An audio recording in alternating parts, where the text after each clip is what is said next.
আজকের ক্লাসে আমরা ক্যান, কুড, উইল, উড এর বাস্তবিক ব্যবহার দেখব, অর্থাৎ আমরা কথা বলার সময় এগুলোর ব্যবহার কিভাবে করতে পারি। So let's get started.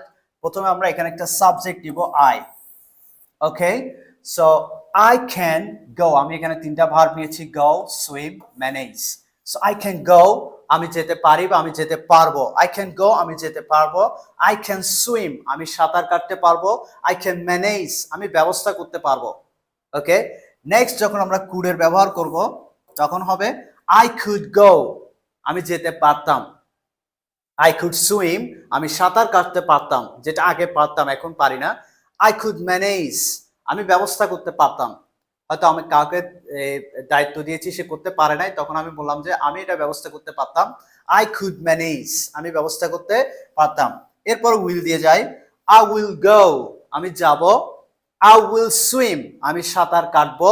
I will manage, আমি ব্যবস্থা করব। ওকে, এরপর যদি আমরা উডের ব্যবহারে যাই, আই উড গো, আমি যেতাম। আই উড সুইম, আমি সাঁতার কাটতাম। আই উড ম্যানেজ, আমি ব্যবস্থা করতাম।